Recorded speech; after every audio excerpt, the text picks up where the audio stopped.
لبیک اللہم لبیک. حکیم بن حزام جلیل القدر صحابی رسول ہیں صلی اللہ علیہ وسلم.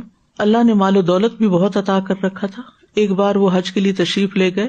ان کے ہمراہ 100 اونٹ تھے. 100 اونٹ یہ انہوں نے یوم النحر میں قربان کیے. اور کس نے 100 اونٹ قربان کیے تھے؟ نبی صلی اللہ علیہ وسلم نے. اور ان کے ساتھ 100 غلام تھے. حج کے موقع پر جب میدان عرفات میں پہنچے تو 100 کے 100 غلاموں کو اللہ کی رضا کے لیے آزاد کر دیا. وہاں جا کے صدقہ کیا. پھر اپنے رب سے دعا مانگی، یا اللہ میں نے ان غلاموں کو تیری خوشنودی حاصل کرنے کے لیے آزاد کیا ہے. ہم بھی تیرے غلام ہیں، ہمیں بھی اسی طرح جہنم کی آگ سے اور اپنے عذابوں سے آزادی عطا فرما. مطلب کیا ہے اس سارے قصہ سنانے کا؟ کہ جب آپ حج کے لیے جائیں تو اللہ آپ کو اگر توفیق دے تو صرف زیادہ راہ نہ لے کے جائیں، پورا ایکسٹرا پیسے لے کے جائیں. صدقہ کریں، خوب کھلائیں پلائیں لوگوں کو. وہ آتا نا وجبت محبتی للمتزاورین فیہ للمتحابین فیہ للمتبادلین فیہ. میری محبت ان لوگوں کے لیے واجب ہو گئی جو میری خاطر ایک دوسرے پہ خرچ کرتے ہیں. بلکہ اگر آپ نے حج پہ جانا ہو نا تو حج کے لیے مال کے علاوہ بھی الگ سیونگ کریں کہ یہ میں وہاں جا کے خاص صدقہ کروں گی. یا اسی طرح اگر اللہ آپ کو قوت دیتا ہے، طاقت دیتا ہے، تو مثلا کھانا لانا ہے آپ کے، میں لے آتی ہوں. چائے لانی ہے میں لے آتی ہوں.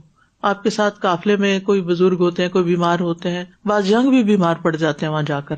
امیونٹی نہیں ہوتی نا تو ایک دم بخار زکام و بہت کچھ ہو جاتا ہے. آپ خوش قسمت ہیں، اللہ نے آپ کو صحت دی ہوئی ہے. اب اس صحت کا صدقہ دیں، آپ دوسروں کی خدمت میں لگ جائیں، اوروں کی کیئر کر لیں. اور پھر کثرت سے عبادت بھی ہو. امام احمد بن حنبل نے کہا، مسروق کون تھے؟ مسروق حضرت عائشہ کے شاگرد تھے. مسروق جب بھی حج کرتے تو ایام حج کی ہر رات نماز پڑھنے میں گزار دیتے. ساری رات نماز پڑھتے رہتے.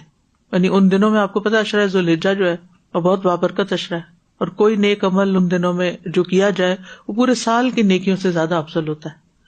تو اب ہمارا عام طور پر کیا ہوتا ہے کہ بس حرم کی نماز بھاگتے دوڑتے مل گئی تو پڑھ لی اور کام ختم. تو جتنا ممکن ہو انسان عبادت میں اپنے آپ کو تھکائے.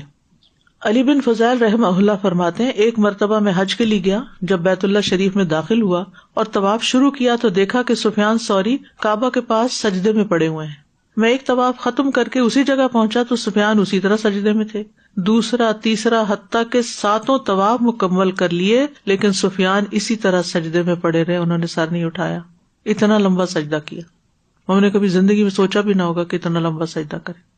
ہماری تو ایک سبحان اللہ جاتے ہوئے ہوتی ہے اور ایک اٹھتے ہوئے ہوتی ہے اور ایک وہاں ٹک کے.